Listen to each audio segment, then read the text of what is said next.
गिरिडीह कोडरमा के इंडी गठबंधन के प्रत्याशी विनोद सिंह के नामांकन में शामिल होने गिरिडीह पहुंचे मुख्यमंत्री चंपई सोरेन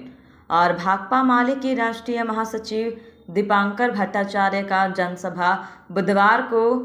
पपरवा टांड फुटबॉल मैदान में हुआ।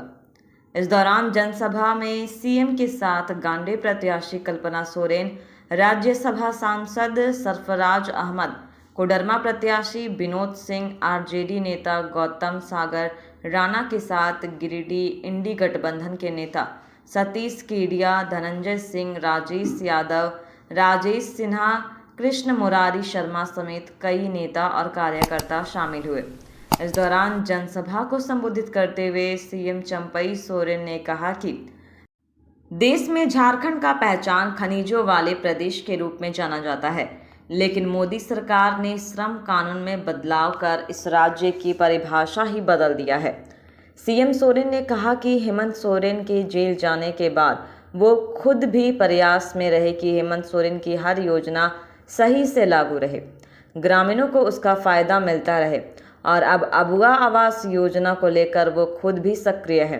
गांव-गांव तक अबुआ आवास योजना को पहुंचाने का लक्ष्य है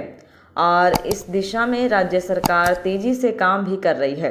इधर जनसभा को संबोधित करते हुए माले के राष्ट्रीय महासचिव दीपांकर भट्टाचार्य ने 2024 के चुनाव को देश की सबसे बड़ी लड़ाई बताते हुए कहा कि हर हाल में इंडी गठबंधन को इस लड़ाई में जीतना है, क्योंकि मोदी सरकार के आने के बाद देश का हाल भयावह होना तय है। राष्ट्रीय महासचिव दीपांकर भट्टाचार्य ने कहा कि मोदी सरकार से अब चुनाव आयोग भी भयभीत दिख रहा है, जिसका उदाहरण है सूरत में एक कांग्रेस प्रत्याशी द्वारा खुद का नामांकन रद्द हो जाना और इसी तरह मध्य प्रदेश के एक और कांग्रेस प्रत्याशी द्वारा खुद का नामांकन वापस लेना। दीपांकर भट्टाचार्य ने कहा कि पीएम मोदी बड़ी बड़ी बातें करते हैं लेकिन मणिपुर भूल जाते हैं। माले के राष्ट्रीय महासचिव दीपांकर ने मौके पर मोदी सरकार पर भड़ास निकाला और कहा कि सूरत और मध्य प्रदेश जैसे मामले अभी चुनाव में आते रहेंगे, लेकिन भाजपा को साउथ में साफ और नॉर्थ में साफ करने के फॉर्मूले पर इंडी गठबंधन को काम करना होगा, तभी देश को बचाने वाले इस लड़ाई को जीतना होगा। इधर जनसभा को कई नेताओं ने संबोधित किया। गिरिडीह से चंदन पांडे की रिपोर्ट। उन्होंने यही कहा, तुम जाओ,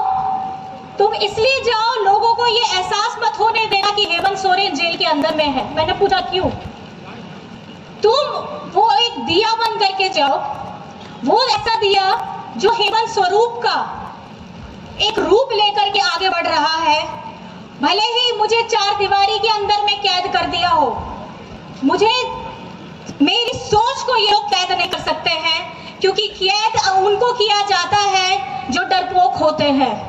और जिसके में डर और भय रखा होता है वो तड़पता है कि जेल के अगर अंदर बंद भी है तो मैं बहुत तड़प रहा हूँ, मुझे जेल से बाहर आना है। लेकिन एक तरीके से देखा जाए तो वो तड़प कहीं ना कहीं आपके अंदर हेमंत सोरेन जी की आवाज के में था, जिसमें मैंने महसूस किया कि यहाँ पर में झारखंड का हर एक व्यक्ति बैठा हुआ है और हेमंत जी के अंदर से यही बात आती है कि किस तरीके से हमारी केंद्र सरकार जो बैठी हुई है वो झारखंड के साथ हमेशा सौतेला व्यवहार करती रही है।